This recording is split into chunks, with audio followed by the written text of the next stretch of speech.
은혜롭고 감동되는 찬양 감사드립니다. 시편 145편 14절 말씀에 따라서 하십니다. 여호와를 자기 하나님으로 삼은 나라와 백성과 성도가 복이 있도다. 광고 시간 잠깐 말씀드렸지만 이제 우리 광복 77주년이 되었습니다. 역사의 어둠이 짙었을 때에, 그때 우리나라가 나라를 잃고 포로가 되었을 때, 그때 하나님께서 참으로 기가 막힌 놀라운 방법과 기적으로 우리나라를 자유케 하시고 독립을 하게 하셨습니다.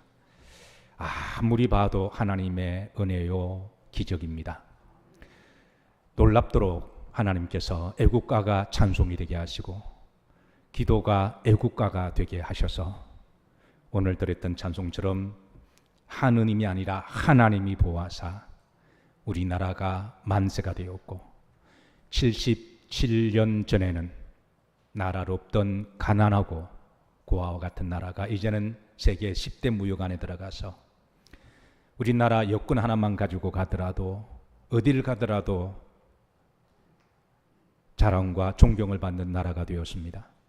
우리의 자녀들이 세계 어느 곳에 가더라도 이제는 어깨를 당당히 펴고 인정받는 나라가 되었습니다. 하나님이 우리나라를 보아사 우리나라 만세가 되게 하신 줄로 믿습니다. 참으로 은혜롭고 감동되는 찬양이었고, 앞으로 이민족이 이제 왕같은 제사장이 되어 열방을 품고 열방의 모델이 되고 열방의 빛이 되는 나라가 되기를 위해서 열심히 전도하시고 또 그렇게 기도하시기를 주의 이름으로 부탁하고 축복합니다. 예. 찬양 감사합니다. 예. 자, 오늘 여러분들 주의 말씀을 인도합니다. 예수님께서 마태복음 13장에 천국에 관한 비밀을 우리에게 알려주시는데요. 천국에 관한 비유로 총 7가지 말씀을 13장에 담고 있습니다. 우리는 지난번 이 5번까지 말씀을 나누었고요. 오늘은 6번째인데, 사랑하는 성도 여러분, 우리가 어디를 가서 누구에게 어느 시대에 이런 천국에 관한 말씀을 들을 수가 있으리요? 이 천국에 대한 계시, 천국에 대한 말씀은 오직 하나님밖에 하실 수가 없습니다.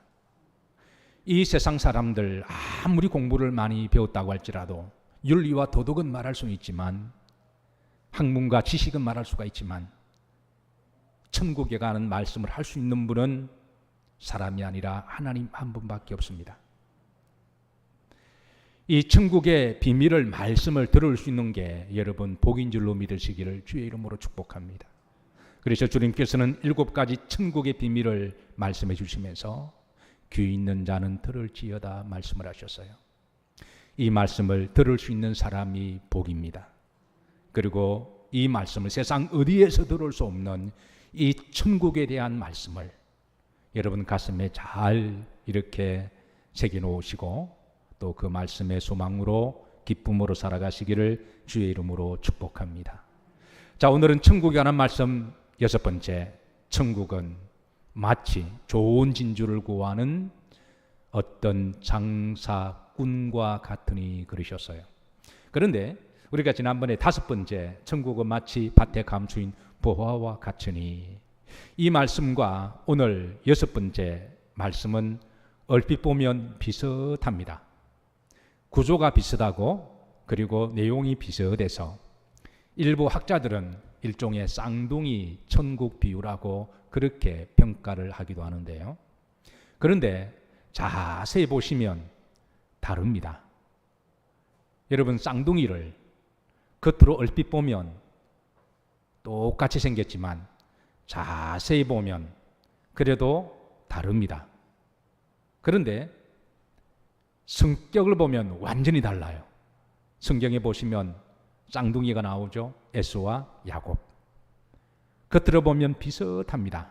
그런데 성격이 완전히 다릅니다. 마찬가지로 오늘 본문의 말씀, 지난번에 천국은 마치 밭에 감추인 보화와 같으니 이 말씀하고요.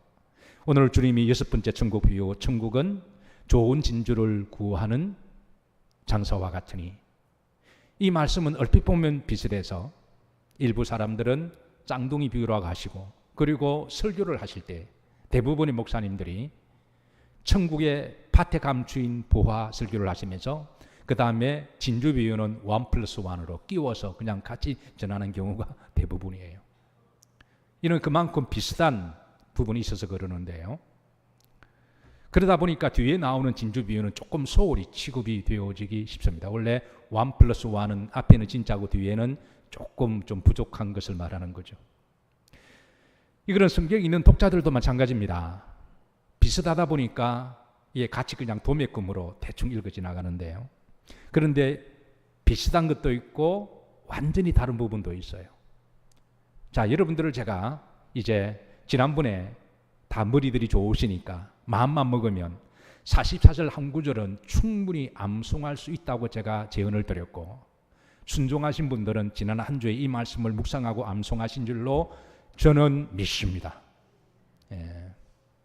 자, 다시 한번 여러분들을 천국의 비밀을 말씀드립니다. 따라서 천국은 마치 밭에 감추인 보화와 같으니 사람이 이를 발견한 후에 감추어두고 기뻐하고 돌아와서 자기 소유를 다 팔아 그 밭을 많으니라 사느니라. 이게 지난주 말씀이에요. 자, 이제 오늘 45절과 46절의 말씀 제가 여러분들이 인도할 때 보시면서 합독하시면서 뭐가 같으며 뭐가 완전히 다른 성질이 있는 것을 우리가 한번 찾아보도록 하십니다. 다 같이 합독하십니다. 천국은 마치 좋은 진주를 구하는 장소와 같으니 극히 값진 진주를 발견하며 돌아가서 자기 소유를 다 팔아 그 진주를 많으니라 사느니라. 같은 부분이 있고 다른 부분이 있죠. 이제 그 순수가 되면 그 다른 성질이 뭔지 또 같은 부분이 뭔지 우리가 함께 살펴보도록 하겠습니다. 자, 천국을 진주로 비유하고 있습니다. 왜 진주로 비유하셨을까요? 지금 우리가 생각하는 진주의 그런 가치와 그런 생각과 고대에서 예수님 시대에 생각하는 진주와 가치는 상당히 인식이 다른데요. 요즘 사람들에게 아마 여성들에게 금, 은, 사파이어, 루비, 다이아몬드, 진주 이렇게 쫙 펴놓고 하나 고르라 그러면 100% 뭘 고를까요? 우리 여성분들 대답하시죠? 자, 앞에 금, 은, 보석, 루비, 사파이어. 남편이 이제 아내를 데리고 가서 이렇게 보석상에 쫙 갖다 놓고 금, 은, 루비, 사파이어, 다이아몬드, 진주 중에 하나를 고르라 그러면 우리 여성분들은 뭘 고를까요? 남편을 골라야 됩니다. 눈치가 있어야 오래 살아요. 앞으로 남편을 먼저 고르세요. 그럼 남편이 준머리를 들어서 아마 다이아몬드를 고를 거예요. 근데 고대에서는 진주였습니다. 단연 진주였습니다. 고대에서는 단연 사람들에게 가장 따라서 가치가 있고 품위가 있고 아름다운 보석은 진주로 인식이 되었어요. 흥미로운 것은 유대인들의 탈무드에 보면 이 진주에 대한 진술이 있는데요. 이렇습니다. 세상에서 가장 귀하고 가치 있고 품위가 있는 곳은 진주이며 따라서 하나님의 나라는 진주와 같아. 이렇게 기록된 부분이 있습니다. 이는 그만큼 하나님 나라가 가치가 있고 품위가 있고 아름다운 것을 진주로 비유한 거죠. 로마 시대 때 진주는 오직 왕족들과 귀족들만을 위한 지장 보석으로 여겨졌는데요. 사실 진주도 등급이 많이 있죠. 보통 진주, 오늘 45절에 나오는 좋은 진주, 이런 비교급입니다. 진주들 중에도 더 좋은 진주가 있다고 하는 거죠. 그리고 그 다음에 46절에 보면 극히 값진 진주 하나, 단수는 최상급의 진주를 이야기하죠. 이렇게 진주를 분류로 나누고요. 최상급의 진주는 오직 황제들, 황비만 지장할 수가 있습니다. 그건 그 사람의 신분을 상징하는 것이죠. 그리고 좋은 진주는 귀족들이 차고 다닐 수가. 원래 진주는 왕족들만 시장할 수가 있는데, 그런데 이제 귀족들에게도 이거를 열어놓으므로 돈 있는 사람들은 돈의 문제가 아니라 자기 신분과 자기 품위를 드러내기 때문에 진주들을 좋은 진주, 그러니까 최상급의 진주를 찾으면 그거는 단일 황제에게 드려야 됩니다. 그리고 이 최상급의 진주를 찾으면 상인들은 부르는 게 갑이었습니다. 묻지 않고 샀습니다. 미국에 유학할 때요, 잠깐 아르바이트를 금을 팔았습니다. 제가 그래도 금을 잘 팔았어요. 제 고객들은 주로 흑인들이었는데요. 필라델피아 다운타운에 흑인들 멕시칸이 많아서. 근데 흑인들은 이상하게 피부가 금하고 잘 어울려요. 저는 그때 알았습니다.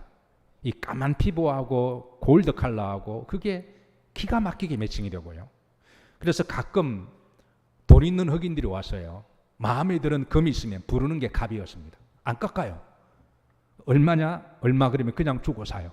그 돈이 어디서 나온지는 잘 모르겠지만 어쨌든 그게 좋은 최상품의 진주는 황실에서 그걸 갖다가 팔게 되면 부르는 게 갑이었습니다.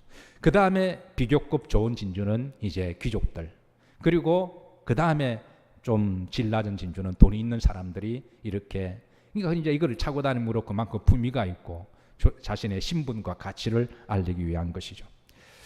그런데 왜 고대 사람들은 진주를 다른 보석에 비해서 최고로 사랑받는 가치 있는 걸로 여겼을까요? 여기는 네 가지 이유가 있는데, 첫 번째는 다른 보석들은 인위적인 가공이 필요했지만 진주는 자연산 그대로의 보석이었습니다.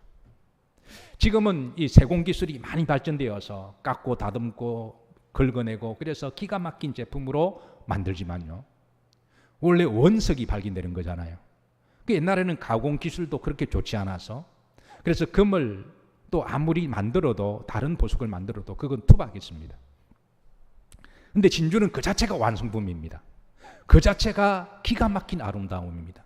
그래서 당시 사람들은 다른 보석들은 인위적인 보석이었다고 한다면 진주는 신이 주는 살아있는 보석이다, 자연적인 보석으로 평가가 되어서 그 가치를 더한 것이죠. 두 번째, 진주는 살아있는 유기체 보석으로 취급이 되었습니다. 사실 다른 보석들은 다 죽은 광물이죠. 금과 은, 다른 것들은 다 죽은 보석인데, 그런데 이 진주는 살아있는 유기체적 조개 안에서 만들어졌기 때문에 소위 살아있는 보석으로 여겼습니다. 세 번째, 그 순백 자체 아름다움 때문인데요, 둥글고 우윳빛에서 나오는 그 빛은 영롱해서 마치 어떤 신적인 빛으로 그렇게 여겨졌고요. 특별히 진주의 흰색은 순결을 상징해서, 그래서 결혼식 때 신부들이 이제 치장을 하기도 했죠. 자, 여기까지 말씀을 일단 드렸고요. 아마 이제부터 여성분들이 남편에게 보석집에 가서 진주를 사달라 그럴까요? 다이아몬드를 사달라 그럴까요? 그래도 다이아몬드인가요? 어쨌든 고대에서는 진주가 사랑받는 보석이었고요. 자, 마지막 진주가 만들어지는 과정 때문에 그랬는데, 여러분 잘 알다시피 진주를 흔히 조개의 눈물이라고 그러잖아요. 자, 그림 한번 보십시다. 여러분 잘 아시는 조개의 모습인데요, 조개가 어떻게 보면 단순해 보이지만 조개도 하나의 생명체이기 때문에 그 안에 생명에 매우 복잡한 신비가 들어가 있죠. 조개는 바닷속에서 이제 바닷물에 있는 플랑크톤과 아주 좋은 미생물을 이렇게 흡수관을 통해서, 입수관을 통해서 빨아들이고, 그리고 이제 출수관을 통해서 물을 뿜어내면서 그렇게 살아가죠. 근데 이렇게 바닷물을 빨아들이다 보니까 모래가 들어올까요, 안 들어올까요? 모래가 많이 들어옵니다. 그러면 이제 모래를 잘 걸러내서 모래를 내보내는데요, 근데 모래 중에 아주 건조가 있는 모래를 만나게 되면 요게 나가지 않고 그 조개의 연하되 연한 살에 이렇게 탁 안착을 하고 뿌리를 내리게 되면, 자, 그 다음 사진 한번 보십시다. 이게 이제 조개들의 그 살인데요, 현미경으로 확대하면 이게 수천 겹으로 되어 있다고 그래요. 그들 볼 때는 단순한데 굉장히 생명의 신비가 요 속에 있어서, 근데 이게 수천 겹이 되는 이 진주살에 딱 박이게 되면 이게 조개가 이렇게 막 밀어내려고 그러다가 안 나가는 모래들은 그건 어떻게 해요? 그거를 요게 진주액을 통해서 그거를 감싼다고 그러죠. 그래서 그 고통스럽고 아픈, 그래서 흔히 그래서 그 액을 진주의 눈물이라고 이야기하고 조개의 눈물이라고 그러고요. 보통 이 하나의 상품성이 있는 조그마한 진주가 되기 위해서는 그 액이 나와서 모래알 같은 그 모래를 이렇게 액을 감싸서 무려 2년에서 4년 정도가 걸린다고 그러죠. 그러니까 2년에서 4년까지 얼마나 눈물을 흘렸을까요? 얼마나 많은 눈물이. 그래서 결국은 이제 그 다음 사진 한번 보도록 하십니다. 그래서 드디어 이런 진주를 만들게 됩니다. 바다에서 진주가 발견될 확률은 1만 분의 1이라고 이야기를 합니다. 즉 조개를 10,000개를 찾았을 때 그 중에 하나 정도 진주가 발견되고요. 그리고 그 중에 이 상품성 가치 있는 진주가 그 크기에 따라 또 다르다고 이야기를 하죠. 그래서 진주를 조개의 눈물이라고 그렇게 부르기도 하고, 이 만들어지는 과정을 잘 알고 있었기에 고대 사람들은 그건 단순하게 빛나는 보석을 넘어서 바로 고난을 이겨낸 사람들의 진주와 같은 사람이다, 그렇게 말을 해서 진주를 귀하게 가치 있게 여긴 것이죠. 조개들이 대화합니다. 어느 한 조개가 옆에 있는 조개에게 눈물을 흘리며 고통을 했었습니다. 너는 괜찮아? 나는 괜찮아. 나는 아파. 내 안에 모래가 들어와서 너무 아파. 잘 안 나가. 너는 괜찮아? 나는 건강해. 나는 아픈 데가 없어. 나는 잘 먹고 잘 살아. 마치 자랑하듯. 그리고 아주 당당하게.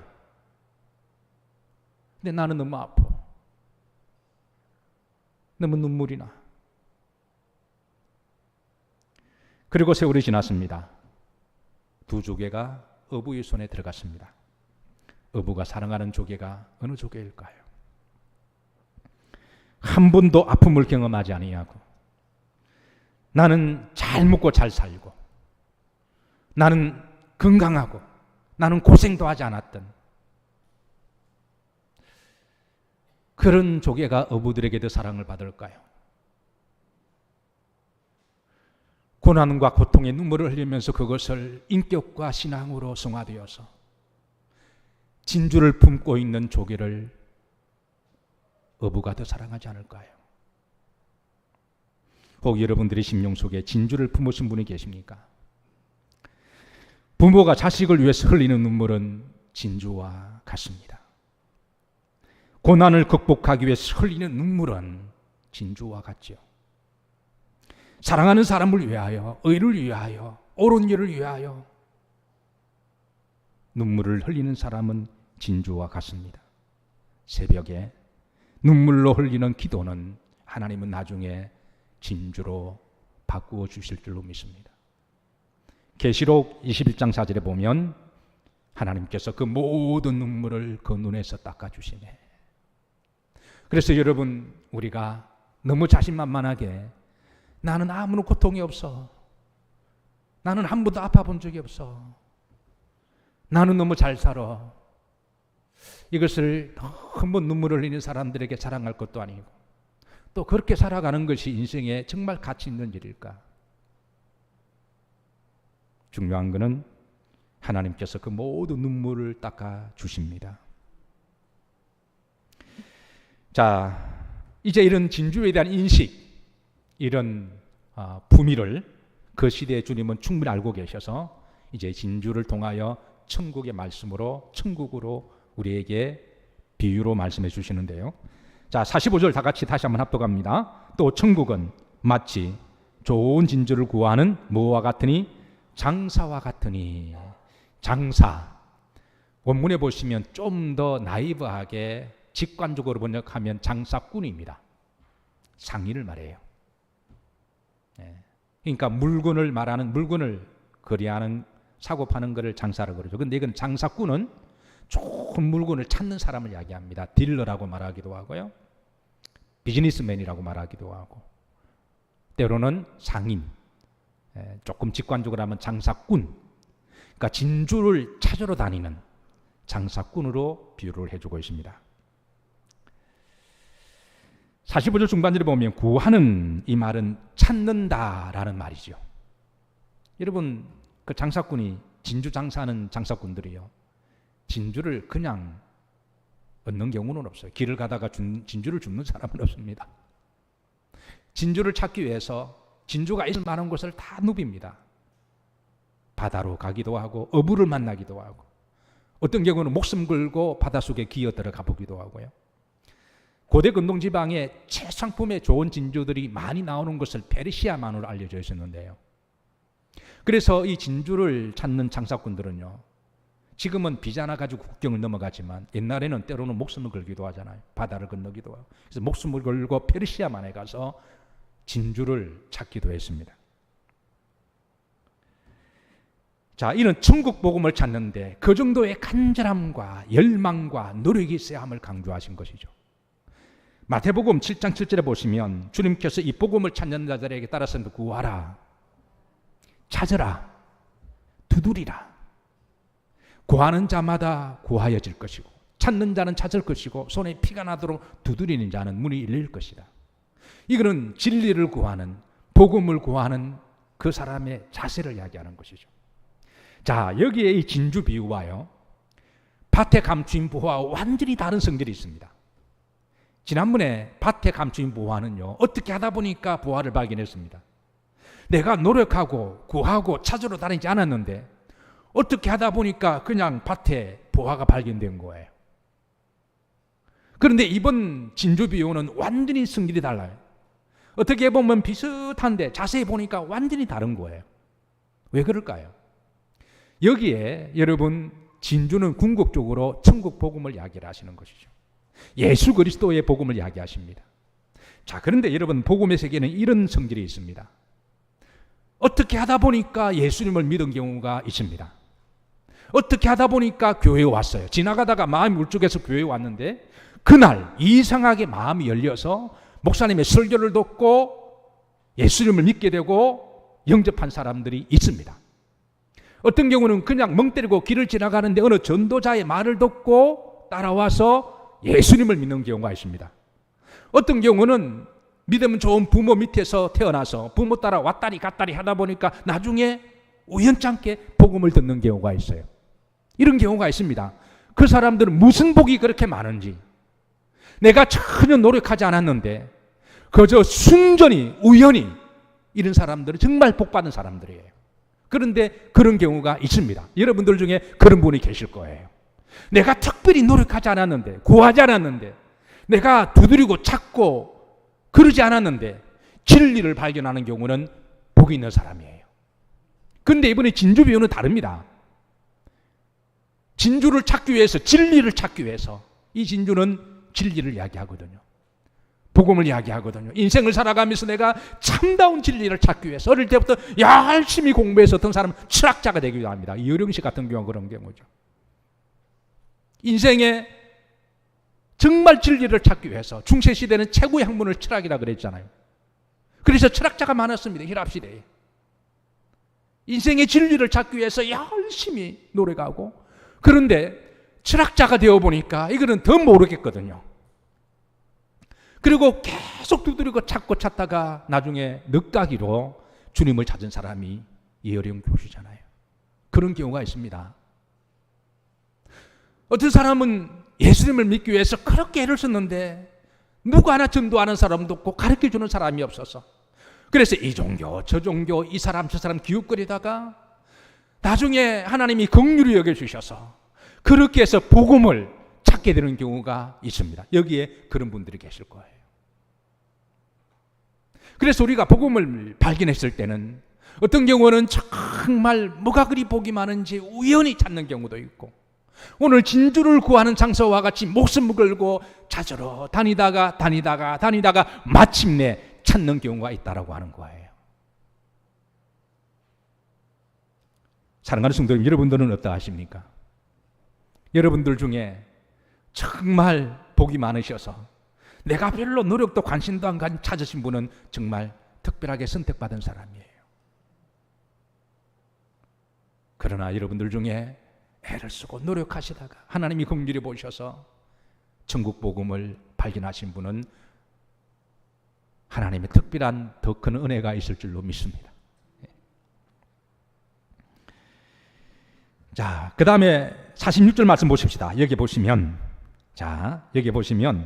재미있는 말씀이 나와요.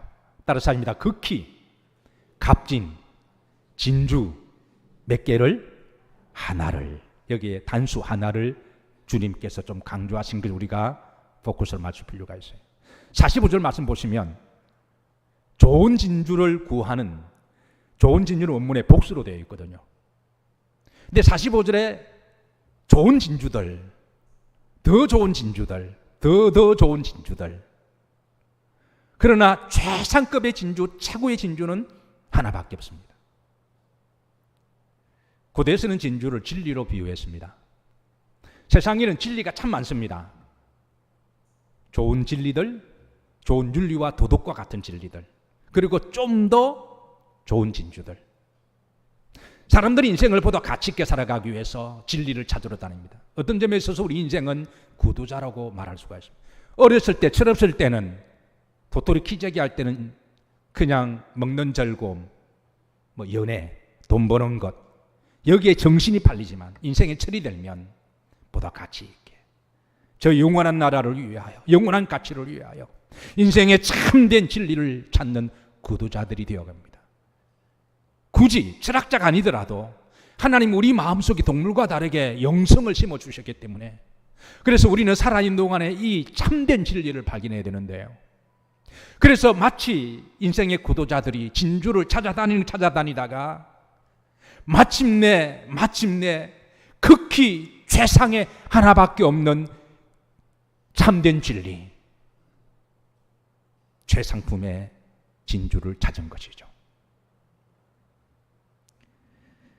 사랑하는 성도 여러분, 마침내 이 최상급의 복음을, 진리를 찾으시기를 주의 이름으로 축복합니다. 46절 말씀을 다시 한번 합독합니다. 극히 값진 진주 하나를 발견하며 그랬습니다. 하나를, 그것은 참된 진리를 말씀. 요한복음에 오시면 세상에 빛들이 많이 있지만 참빛이 있으니 그 빛이 이 땅에 오신 예수 그리스도이심을 말씀하는 거죠. 그리고 이제 46절 그 다음 보시면 하나를 다음에 뭐하며? 발견하며 그랬습니다. 발견하며. 어떤 식으로든 찾아야 되고 발견해야 됩니다.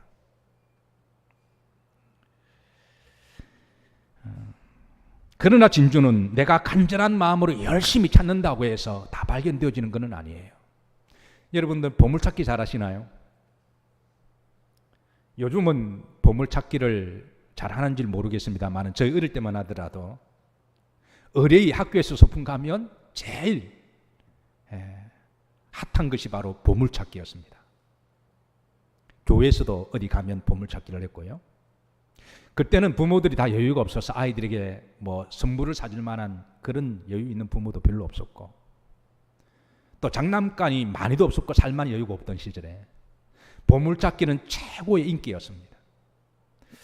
어떻게 여러분 보물을 잘 찾으셨나요? 나는 보물을 잘 찾은 편이다, 못 찾은 편이다. 저는 어떨까요? 저도 보물을 잘 못 찾았어요. 이상하게 보물을 못 찾았습니다. 그런데 누군가가 찾으면 꼭 그네들이 하는 말이 있죠. 찾았다. 근데 그 말이 얼마나 부러운지요. 그러면 사슴목처럼 쭉 빼가지고 다 쳐다봐요. 한 번도 제가 찾은 적이 없어요. 머리는 나쁜 게 아닌데. 근데 어느 날 선생님이 저를 유독 아끼고 불쌍히 보시는 선생님이 계셨습니다. 제가 한 번도 못 찾으니까 불쌍히 보이는가 봐요. 나를 따로 불러서 한세야, 보물 찾았니? 그러면 못 찾았어요. 그러면 찾고 싶니? 네. 가르쳐 줄까? 네. 저는 그 선생님의 말이, 보물을 숨기는 분은 선생님이시니까 숨겨놓고 다음에 제게 말씀해 주실 줄 알았어요. 근데 그렇지 않으시고 어떻게 말씀하시냐면, 한세야, 너가 보물을 찾을 때 너 생각, 너 관점에서 찾지 말고 선생님 입장에서 한번 되어보렴. 내가 선생이라면 어디에 숨겨놓을까? 제가 그 말을 듣고 곰곰이 생각했습니다. 처음에는 무슨 말인지 이해를 못했어요. 그냥 숨겨놓은 곳에 딱 가르쳐주면 좋은데. 근데 그렇게 하면 선생님이 안 되죠, 그죠? 예. 그래서 소풍 가기 전에 맨날 며칠을 생각해 보니까 내가 선생이라면 나는 이곳에 숨겨두겠다. 그 다음부터 저는 보물찾기 왕이 되었습니다. 찾았다 그러면 사람들이 저를 다 부러워하고 그 선생님이 참 고마우십니다. 원리를 가르쳐 준 거죠. 여러분, 우리가 이 극히 값진 진주를 어떻게 찾아야 할까요? 우리는 하나님의 마음을 알면 예수님 같으시면 어떻게 하실까? 여러분, 신앙생활을, 믿음생활을 좀 빨리빨리 잘하시는 분이 계십니다. 똑같이 시작하셨는데 먼저 된 사람이 나중되고 나중된 사람이 먼저 되기도 하는데요. 이게 참 이상한 거죠. 근데 제가 이렇게 목회를 하면서 가만히 이게 관측을 해보니까 자기 생각과 자기 고집으로 믿는 사람은 믿음 생활하기 힘들기도 하고 참 잘 안 자라요. 내 생각에는, 내 상식으로는, 내 경험으로는 특히 성공신화가 있는 사람일수록 천국에 들어가는 그 부자가 낙타반을 이게 더 힘든 것은 부자가 못 들어가는 게 아니라 자기 성공신화 때문에 그런 거예요. 그런데 믿음 생활을 잘 하시면 공통 특징이 있습니다. 예수님 같으시면 어떻게 하실까? 하나님 마음은 어떤 마음일까? 성경은 뭐라고 말씀하고 있을까? 성경을 읽을 때에 내 생각의 버전으로 번역하는 게 아니라 성경을 그 자체로 읽는 겁니다. 이런 분들은 이상하게 말씀이 들어오고요, 진리를 발견하고 믿음이 자라요. 사랑하는 성도 여러분, 주님의 마음을 가지시고 믿음 생활을 하시면 천국 보화를 발견할 것입니다. 발견하며 찾아야 합니다. 우리는 광야 같은 나그네 정을 한평생 걸어가면서 우리는 반드시 참된 진리를 찾아야 합니다. 이런 점에 있어서 우리 그리스도인들은 참으로 복받은 사람들이에요. 자, 그 다음 말씀 보십시다. 찾았다면, 발견했다면 자기 소유를 다 팔아 그 진주를 많으니라 사야 합니다. 여러분, 진주를 발견하는 것과 그 진주를 내 소유가 되는 것은 다른 거예요. 밭에 감추인 보화를 내가 발견한다고 해서 그게 내 소유가 되는 건 아닙니다. 사야 합니다. 여러분, 교회에 오셔서 어떤 분은 목사님, 제가 하나님이 살아계신 것을 제가 믿습니다. 제가 압니다. 생명의 신비도 그러하고 이 지구의 역사도 그러하고 아무리 지나는 자들이 떠들어대도 몇 발자국만 조금 들어가면 이게 말이 안 되는 게 너무너무 많거든요. 원숭이가 사람이 되었다고요? 웃기는 소리 하지 마라 그래요. 우주를 보더라도 이게 너무 신비한 것들이 많아서, 그래서 목사님, 저는 하나님이 계신 것을 압니다. 여러분, 천국이 있는 것 아는 것하고 천국을 내 소유로 삼는 것하고 다른 겁니다. 진리를 발견하는 것하고 도서관에 가 책이 아무리 많아도 그거를 내 소유로 삼는 것하고 다른 거죠. 그래서 사야 합니다. 이런 점에 있어서 밭에 감추인 보화 비유와 진주 비유는 공통점이 있습니다. 발견했다면 그게 우연히 누가 알려주어서 참으로 재수가 좋게 내가 교회에 그냥 따라왔다가 발견했다고 할지라도, 아니면 내가 이효령 씨처럼, 사실 저도 그 사람 중에 한 사람이거든요. 저희 집안이 4대 독자 불교 우상숭배여서 하나님 어릴 때도 목사로 만들 그런지 몰라도 진리에 대한 갈급함이 있어서 신학대학을 다녔어도 어느 종교가 참일까 열심히 기도하고 노력하고 찾았습니다. 불쌍히 보여서 그런지 어쨌든 찾았다면, 발견했다면 그 다음에 사야 합니다. 어떻게 사야 할까요? 그 방법을 말씀해 주는데요, 46절입니다. 중간절에 보시면 따라서 하십니다. 자기의 소유를 다 팔아. 여기 보시면 누구의 소유라 그랬나요? 자기의. 소유 앞에 소유격이 있습니다. 사람들은 흔히 생명을 따라서 하십니다. 내 생명이다. 내 생명이다 그러면 내 거라는 거예요. 생명 앞에 소유격을 넣어서 내 거라는 거죠. 시간도 내 시간이다 그러잖아요. 시간도 내 거라고 생각합니다. 건강도 내 건강도 내 거라고 생각하잖아요. 동산도 내 거라고 생각하고 부동산도 내 거라고 생각합니다. 달란트도 내 거라고 생각합니다. 그러니까 사람들이 살아가면서 누구든지 자기 소유물을 가지게 됩니다. 그리고 자기 소유물을 귀하게 여깁니다. 그런데 주님은 자기가 생각하는 소중한 소유물이라고 그것을 팔아서 진짜 본 진주를 사라는 것이죠. 여러분들이 생각하는 여러분의 소중한 소유가 뭐가 있나요? 사람마다 좀 다르겠습니다만은, 근데 그걸 팔아서라도 사라는 거예요. 어떤 사람 말합니다. 그럴 만한 월띠 가치가 있냐? 가치가 있습니다. 아니, 비교할 수 없는 가치가 있다라는 거예요. 기본적으로 우리가 생각하는 나의 소유, 자기의 소유, 그게 생명이든 그게 시간이든 그게 물질이든 그게 건강이든 그게 집이든 모든 것이 다 유통기간이 있습니다. 우리의 시간도 유통기간이 있습니다. 내 생명도 유통기간이 있습니다. 내 동산도 유통기간이 있습니다. 그 유통기간이 지나면 더 이상 내 소유가 될 수가 없어요. 원래 모든 소유의 주인은 하나님이시죠. 우리에게 잠깐 맡겨주 보십니다. 그러니까 잠깐 맡겨주셨을 때에 우리가 참된 진리를 찾았다면 아까워하지 말고 지불하고 사라는 거예요. 왜냐하면 그거 아깝다고 그 유통기간이 지나면 나중에는 정말 살 수가 없는 거죠. 그래서 우리에게 하나님이 기회를 주셨을 때 발견했다면 무슨 대가를 지불하더라도 그만한 가치가 있으니까 아까워하지 말고 일단은 사라는 거예요. 일단은 사라는 것입니다. 40줄 말씀을 다시 한번 합독하시면서 가슴에 새깁니다. 극히 값진 진주 하나를 발견하며 가서 자기의 소유를 다 팔아 그 진주를 사느냐. 왜? 그게 가치가 있기 때문에 그런 것이죠. 나의 소유는 시간이 지나면 내 것이 안 됩니다. 그런데 주님은 마태복음 7장 6절에 보시면 이런 말씀을 하십니다. 합독해 보실까요? 거룩한 것을 개에게 주지 말며 너희 진주를 돼지 앞에 던지지 말라.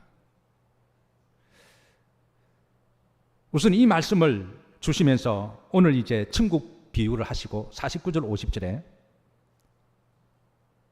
그 진주를 사지 못하고 그거를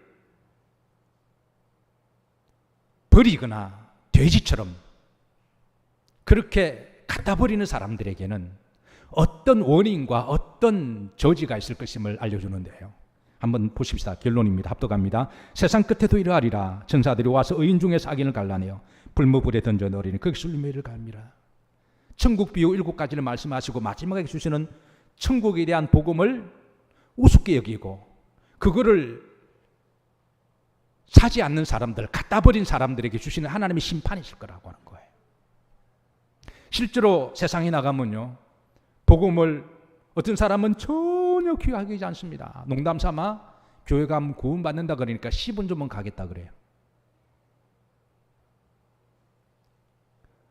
어떤 사람은 그냥 줘도 안 가진다 그래요. 교회 오면 누구나 다 구원 받습니다. 값없이 구원을 공짜라 그래도 안 받습니다. 이는 그만큼 하나님의 복음 우습게 여기는 거죠.